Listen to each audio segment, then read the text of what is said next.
पेरियार ललय सिंह जी, उनके विचार और उनकी विरासत जो है, ये मैं ऐसे मानता हूँ कि केवल नॉर्थ इंडिया या साउथ इंडिया ऐसे में विभाजित करके इन चीज़ों को देखा जाता है कि उत्तर भारत के पेरियार के रूप में ललय सिंह जी को लोग याद करते हैं। महामानवों का विचार जो है वो सारी मानवता के लिए, जहाँ कहीं भी शोषण और गैर बराबरी है उसके विरोध में उनकी विचार होते हैं और वो उतने ही प्रासंगिक होते हैं।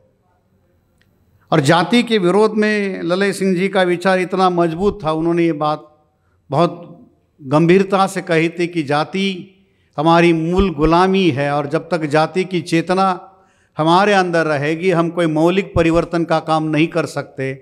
इसलिए एक समय आने के बाद में उन्होंने अपने नाम के आगे का यादव टाइटल भी हटा दिया था।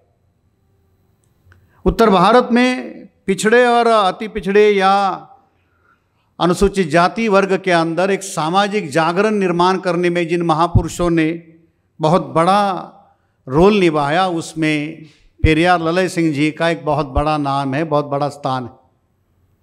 और ये केवल जागरण तक सीमित नहीं रहे, जागरण और संघर्ष के साथ साथ ये चीज़ें चली। कर्मचारी संगठन के द्वारा ये शुरुआत हुई और कर्मचारी संगठन के द्वारा ये जो शुरुआत धर्म परिवर्तन तक हुई और उसी बीच में राजनीति का भी सफ़र उनके द्वारा पूरा किया गया। बिहार के बाबू कुशवाहा जी, बाबू जगदेव प्रसाद कुशवाहा जो है उनका, और उत्तर प्रदेश से रामस्वरूप वर्मा जी का जो एक संगठन बनाया गया था, उस संगठन आर्जक संघ के, और राजनीतिक दल जो था उस राजनीतिक दल के साथ में भी मतलब सारे क्षेत्रों से ललय जी का संघर्ष गुजरा हुआ है।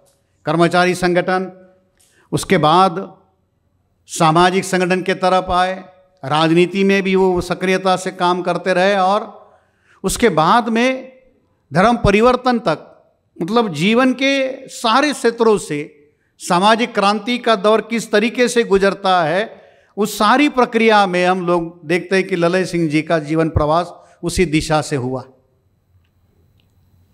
सच्ची रामायण की लड़ाई सुप्रीम कोर्ट तक लड़ते लड़ते उन्होंने वो लड़ाई जीती। ये उत्तर भारत के दृष्टि से बहुत बड़ी ऐतिहासिक उपलब्धि थी, मगर जिस लड़ाई के लिए वो सुप्रीम कोर्ट तक गए, वो समाज जिसको वो पढ़ना था वो उस दिशा में उस अनुकूल नहीं बन पाया। बाबा साहब अम्बेडकर की किताबों के ऊपर उत्तर प्रदेश सरकार के द्वारा पाबंदी लगाई गई थी। पेरियार ललय सिंह जी के द्वारा बाबा साहब अम्बेडकर के धर्म परिवर्तन के लेकर जो विचार थे, उन भाषणों को प्रकाशित किया गया था उनके साथियों के द्वारा, तो उत्तर प्रदेश सरकार ने उसके ऊपर पाबंदी लगाई थी। यही महीना 12 सितंबर 1970 की बात।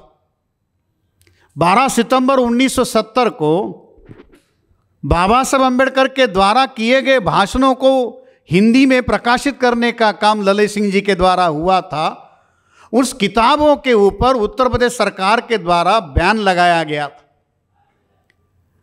बहुत सारे लोगों को सच्ची रामायण की लड़ाई पेरियार ललय सिंह जी ने लड़ी ये पता है, मगर जब उत्तर प्रदेश सरकार के द्वारा बाबा साहब अम्बेडकर के भाषणों के ऊपर जो उनके द्वारा प्रकाशित किया गया था उसके ऊपर पाबंदी लगाई गई थी, तो वो उस लड़ाई को भी पेरियार जी इलाहाबाद हाईकोर्ट तक लड़े और इलाहाबाद हाईकोर्ट से वो जो किताबें जब्त करवाई गई थी उन किताबों को उन्होंने, पाबंदी जो लगाई थी सरकार से, वो इलाहाबाद हाईकोर्ट से ऑर्डर लिया और वो पाबंदी हटवाई।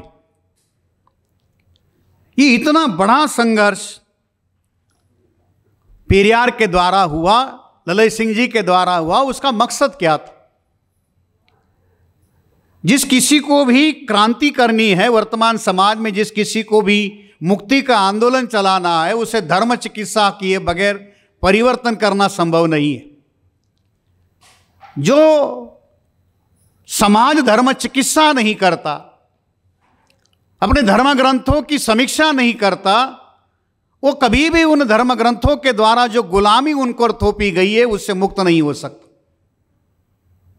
पेरियार का सच्ची रामायण लिखने के पीछे का मकसद या ललय सिंह यादव जी का उसके अनुवाद करने का मकसद क्या था कि जिस धर्म ग्रंथों ने, जिस धर्म शास्त्रों ने इस समाज को गुलाम बना के रखा हुआ है, उन शास्त्रों के बंधनों से, उस मानसिक गुलामी से अगर उनको आज़ाद नहीं किया गया तो ये समाज चाहे कितनी भी अनुकूल परिस्थितियां हो अपने आप को मुक्त नहीं कर पाएगा। इसलिए वो लड़ाई उनके द्वारा लड़ी गई थी और आज भी उस लड़ाई की निरंतर ज़रूरत। यहाँ एक किताब आपको दिखाई गई, पेरियार ललई जी की ग्रंथावली, उसमें मैं पढ़ रहा था तो मुझे ललई सिंह जी का एक भाषण मुझे उसमें मिला।